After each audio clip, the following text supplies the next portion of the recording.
lot of calves that are sort of more set stocked and put in quite a large area for a long period of time, whereas you guys kind of do the strip grazing thing. What are the benefits there that you see? Well, for us, the benefits are that they're not using energy wandering all over the paddock, but they're also not just wiping their feet and messing up pasture. So we're utilising the little area that we have for the amount of calves that we have. We're utilising it to the best of our ability, and we still will get really good weight gains of between that 1.2 average per day, so that's really good. So. Yeah, and I guess you're training them to eat the grass like a dairy cow will need to eat the grass. Oh, for sure, and they just, as you can see, they eat it a lot more efficiently. So so instead of just wandering around, it's lovely to see them wandering around, but for us, we just couldn't do it. And what about the quality of the pasture? Do you find that's a little bit better when you're doing the strip grazing as well? Oh, definitely.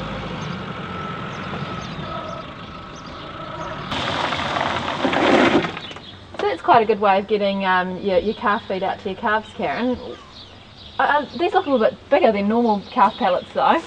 You know, they're good, they're great. So for us, we like them, once they're out at grass, we like using the big pellet, big nut I should say, than the small pellets, for the fact that there's no wastage. So we don't use troughs, they go straight on the ground, and it's a nice big size. They get picked up, there's not all the little leftovers everywhere. Yeah, and it's quite a good way of getting it direct in the silo. Do you find it works well for you? Oh, definitely. Like, it saves opening up millions of bags or pulling up and having to load a whole lot of bags on the back of the ute and then go. So are these calves weaned?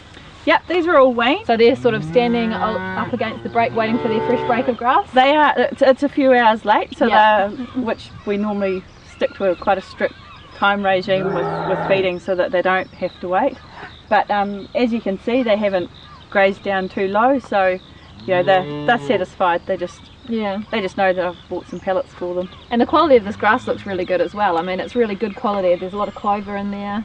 It looks really good, doesn't it? It is, and it's nice and soft and easy for them to bite off. Right, so should we give these guys some nuts and feed them a fresh break? We will. Yeah. Do you find you get good utilisation? Yeah. Like they pick up every last nut? They pick up every last nut. So if we came back here in an hour, you'd be lucky if you find one. The other reason why I do it on the fresh break is because the seagulls are all flying around waiting, and the calves, if I did it out there, then the calves are only going to come to the grass. Yeah. So when they come to the grass, at least they find the nuts. Yeah, so do they seek out the nuts straight away? Straight away.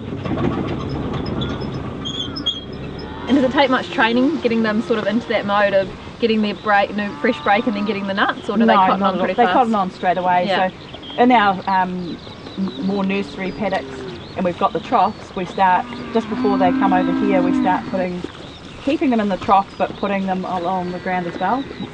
Just start training them off So this is their lot for the next 24 hours. Yeah. And they take this break down to quite low residuals? Yeah, not only to around about the 1700 mark for us, and that's where we top our paddocks to. So wherever we're going to top our paddocks to, that's what we graze down to. Yeah. But you're getting a lot of grass into these animals, aren't you? Yes, definitely. Yeah. Like, you can see the quality and how much is here in front of them, and with their pellets. So when they went on the weigh platform about 8 days ago, and they averaged 1.2 kilos a day. Really? That's great, isn't it? So that was good. Yeah. And I guess that's just due to the good quality pasture you're getting into them, along with the calf pellets you're getting in there as well. Oh, definitely. In a perfect case scenario, I'd probably add in some dry fibre as well. So a bit more hay or straw or something, just to, because it is quite rocket fuel. Yeah, it is good quality grass. Yeah, it goes through them, and once it's wet, it can go through them quite quickly. So you might add a bit of fibre if the... Oh, definitely. And we actually start putting them on a bit of baleage as we get a bit tighter in numbers, and or if we've got to tighten up our brakes or anything like that. So we always counteract with baleage or something else. Yeah. That's what I like about the nuts, is there's nothing left behind really. So you might get one or two little tidbits that are left, but I'll come back tomorrow and you can actually see where they've eaten right down to the ground. Yeah, so you're getting really good utilisation really, aren't you? Yeah. But I guess putting the nuts in a long line out on the paddock it's really good because everyone has room, don't they? They can all come and eat definitely. them at the same time. You don't get any sort of competition or anything like that, which is great. No, and that's what I prefer about feeding on the ground, is the fact that there's room. They're not just combined to 10 animals around a trough. Yeah. And how long do you reckon it would take for them to sort of clear up the nuts that we've given them today? Within about an hour, they're all gone. Yeah. So this was yesterday's break, and there's not a lot left, is there? No, just a few crumbs. Yeah. So we're always giving the best quality. And as you can see, you know, the 12-week-old calves, and they know how to eat. Yeah, they do. It's impressive.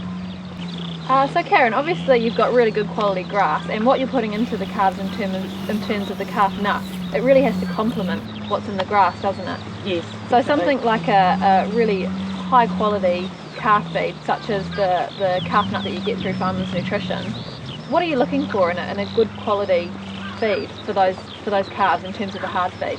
We're wanting something that's going to supply the extra energy to help with their weights and things like that with growing, because they're a young animal. Yeah. They need high energy foods to get them through, and you know, there's still sugar in the grass and other things, but it does lack a lot of the minerals that we're after, and so the starches and things like that are in the pellets that we can utilise.